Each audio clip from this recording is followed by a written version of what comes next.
আজকাল সমাজে গরিব মানুষের কোনো দাম নাই, কোনো ইজ্জত নাই, কোনো সম্মান নাই। গরিব মানুষের কোনো কথা বললে শোনার কেউ নাই। তাদের কোনো কথার কর্ণপাত সমাজের কেউ করে না, কারণ সমস্যা একটাই, তারা গরিব। গরিব বলে জন্ম নিয়েছে দেখে সমাজে তাদের কোনো ফ্যাসিলিটি নাই, কোনো সুবিধা নাই, তাদের কোনো দাম নাই। অথচ সমাজে কিন্তু গরিব মানুষের অভাব নাই, অনেক গরিব মানুষ আছে। আমরা যাদেরকে দেখি গাড়ি বাড়ি ব্যাংক ব্যালেন্স নিয়ে যারা গর্ব করে, এরাও কিন্তু গরিব। এরা গরিবের চাইতেও গরিব। কেমনে? কারণ আমাদের দেশে আসলে যারা বড় বিত্তশালী টাকা পয়সাওয়ালা, দেখতে দেখা যায় অনেক বড়, অনেক কিছু, কিন্তু প্রত্যেকেই দেখবেন ব্যাংকের লোন নিয়া, কারো থেকে ঋণ নিয়া, কারো টাকা পয়সা আত্মসাৎ করে বেশিরভাগ মানুষ বড় লোকই দেখায়, টাকা পয়সার প্রভাব দেখায়। অথচ যদি ব্যাংক থেকে লোন পরিশোধ করতে বলা হয়, দেখা যায় তার গাড়ি বাড়ি সব বিক্রি করলেও লোন শোধ করতে পারবে না। যদি পুরা লোন শোধ করতে হয়, তাহলে সমাজের গরিবের চাইতেও সে গরিব হয়ে যাবে। গরিব আমরা চিনি না। আল্লাহ রাসূল গরিব চিনাইছেন। সাহাবা আজমাইনদেরকে আল্লাহ রাসূল বলেন, আবু হুরায়রা রাদিয়াল্লাহু তাআলা আনহু থেকে বর্ণিত, আল্লাহ রাসূল বলেন, عن أبي هريرة رضي الله تعالى عنه أن النبي صلى الله عليه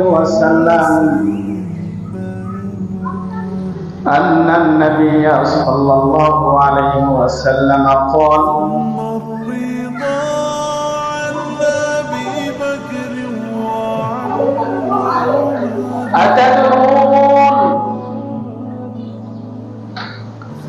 أتدرون ما المفلس؟ قالوا يا رسول الله المفلس فينا من لا درهم له. المفلس فينا من لا درهم له ولا متاع.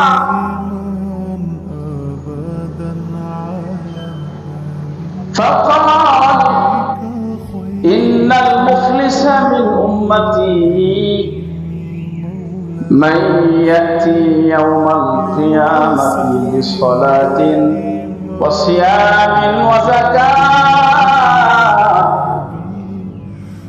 ويأتي قد شتم هذا وقذف هذا وأكل مال هذا وسفك دم هذا وضرب هذا، فيعطى هذا من حسناته وهذا من حسناته، فإن فنيت حسناته قبل أن يقضى ما عليه أخذ من خطاياهم فطرحت عليه ثم طرح في النار. نعوذ بالله. সকলে নাউযু বিল্লাহ বলেন। আল্লাহ রাসূল গরিবকে চিনাইছেন। সাহাবা আজমাইনদেরকে আল্লাহ রাসূল প্রশ্ন করছেন, ও আমার সাহাবীরা রে, সবচাইতে গরিবকে তোমরা জানো? আতাদরুন নাকি সবচাইতে গরিব ব্যক্তিকে, দরিদ্র ব্যক্তিকে? আল্লাহ রাসূলের সাহাবীরা আমাদের মতো বেশ গোছ আনা ছিলেন না, ভিতরে কোনো ধরনের সজ্জা করেছিল না। এজন্য সাদা মাঠা ভাবে তারা প্রশ্নের উত্তর দিচ্ছেন। সাহাবা আজমাইন বলছেন, ইয়া রাসূলুল্লাহ, আমাদের মধ্যে তো সবচাইতে গরিব ব্যক্তি সে, যার টাকা করি নাই, বিত্তবান না, ধন সম্পদ নেই, অর্থকরী নেই, সে হলো আমাদের মধ্যে সবচাইতে গরিব। আল্লাহ রাসূল বলেন, না না, সবচাইতে গরিব হলো কেমন ব্যক্তি তোমরা শোনো। ফাকাল ইন্নাল মুফলিসা মিন উম্মতি। ভাইরা আমার, খুব ভালো করে শুনেন। আমরা আজকে দুনিয়াতে টাকা পয়সার বড়াই করি, গরিবদেরকে প্রশ্রয় দিই না, পাত্তা দেই না। অথচ দুনিয়াতে যারা অনেক অর্থ করির বড়াই করে চলে, দুনিয়াতে তারা খালি হাতে উঠবে। আল্লাহ রাসূল বলছেন, ও আমার সাহাবীরা, সবচাইতে গরিবকে তোমরা শুনে নাও। ইন্নাল মুফলিসা মিন উম্মতি, আমার উম্মতের মধ্যে সবচাইতে গরিব হলো সে ব্যক্তি, মাইয়াতি ইয়াউমাল কিয়ামাতি বিসালাতিন ওয়া সিয়ামিন ওয়া যাকাত। যে ব্যক্তি দুনিয়া থেকে নামাজ, রোজা এবং হজ আদায় করে কিয়ামতের ময়দানে উপস্থিত হবে। নামাজ পড়া স্তূপ স্তূপ বানায় ফলাইছে, রোজা রাখা বড় পাহাড়ের মতো আমল সওয়াব দিয়া ভরা ফলাইছে, যাকাত দিয়া দুনিয়া ভরা ফলাইছে। এমন স্তূপে স্তূপে সওয়াব নিয়ে উঠবে, কিন্তু সে সাথে সাথে ওই সমস্ত লোকদেরকেও নিয়ে হাজির হবে। কবে সাদামা হাজা, দুনিয়াতে কারোর হক নষ্ট করছে। ওই যে বলছিলাম, আমরা অনেকদেরকে আসলে বড় লোক ভাবি, টাকা পয়সাওয়ালা ভাবি। দেখা যায় ব্যাংক থেকে লোন নিছে, লোন পরিশোধ করে মরার সুযোগ হয় নাই, ব্যাংকের লোন নিয়ে কবরে গেছে। কারো থেকে ঋণ নিয়েছে, ঋণ পরিশোধ করা যায় নাই, ঋণ নিয়ে কবরে গেছে। দুনিয়াতে সাথে সাথে সে আরো সওয়াবের কামও করছে। যেমন আল্লাহ রাসূল বলছেন, নামাজ পড়ছে, রোজা রাখছে, যাকাত দিছে, হজ করছে, কিন্তু অন্যের হক নষ্ট করছে। পাবে সাদামা হাজা, কাউকে কষ্ট দিছে, গালি দিছে, কাউকে অপমান করছে, মান সম্মানে আঘাত লাগাই দিছে।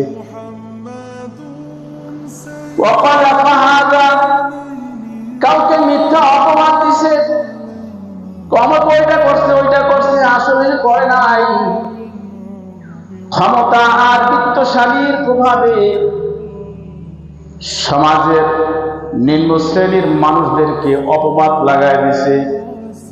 ওয়া আকালা মালা হাজা, অন্যের মাল অন্যায় ভাবে ভক্ষণ করছে।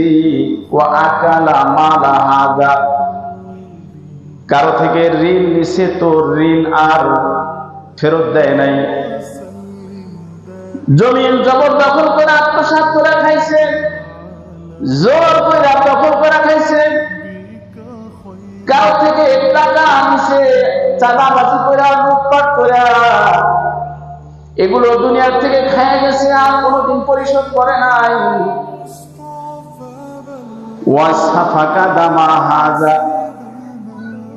কাউকে হত্যা করছে, হত্যার মামলা নিয়ে কবরে গেছে। এই যে হক নষ্ট করছি।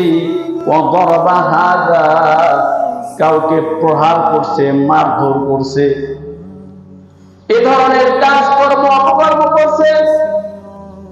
ফলে মানুষের হক নষ্ট হয়েছে।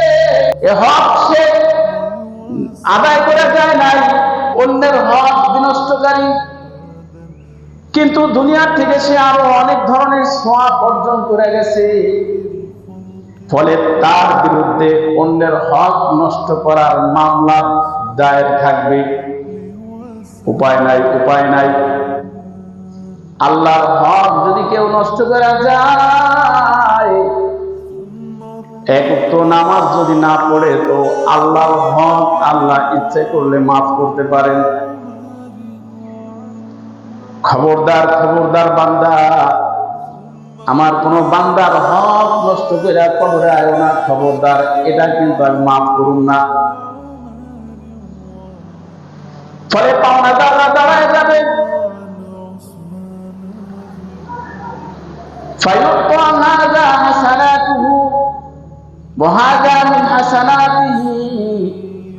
তার সমস্ত হকদারদেরকে তার সালাত থেকে, তার রোজা থেকে, তার যাকাত থেকে, তার নেকগুলা সে যে সওয়াব অর্জন করছে, এগুলো দিয়ে তার দুনিয়ার পাওনা মিটানো হবে। কাউকে গালি দিছিল তো গালির পরিবর্তে নেকি দিতে হবে, কাউকে অপবাদ দিছে তো অপবাদের বিপরীতে সওয়াব দিয়ে দিতে হবে, কাউকে মারছে তো মারের বদলা স্বরূপ নামাজ রোজার সওয়াব তাকে দিয়ে দিতে হবে। এভাবে ওই ব্যক্তির নেকি দিতে দিতে দিতে দিতে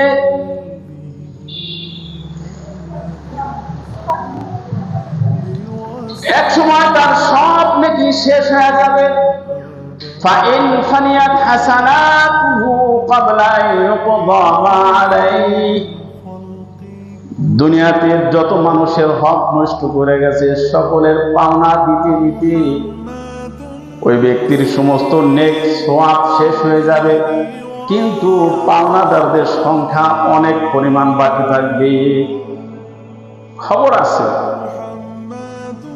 অন্যের মাল আত্মসাৎ করে হেরাম নিয়ে চলে, জবরদখল খায়া বুক টান করে চলে। সমাজের বুকে জীবিত থাকা অবস্থায় অন্যের হক বিনষ্ট করে চলা আখিরাতের জন্য বড় ভয়ঙ্কর।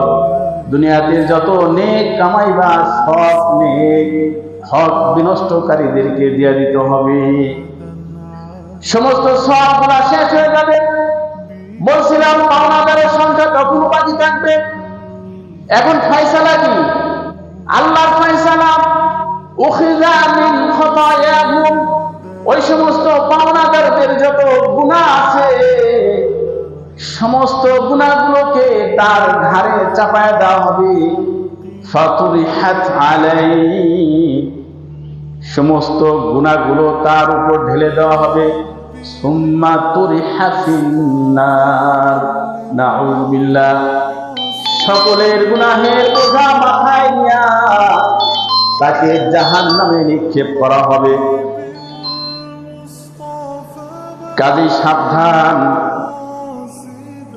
আমাদের দ্বারা যেন কারো হক বিনষ্ট না হয়, এদিকে খুব খেয়াল করে আমরা জীবন যাপন করব, পদচারণা করব। এই হাদিস থেকে আমাদের শিক্ষা হলো, দুনিয়াতে থাকা অবস্থায় আমাদের ওঠা বসা জীবন আচরণ কেমন হবে, সমাজের বুকে আমার ওঠা বসা, মানুষদের সাথে আমার আচার আচরণ, সমাজের লোকদের সাথে আমার লেনদেন কেমন হবে, এটা খুব ভালো করে হিসাব করে আমাদের চলতে হবে। আল্লাহ তাআলা সকলকে তৌফিক দান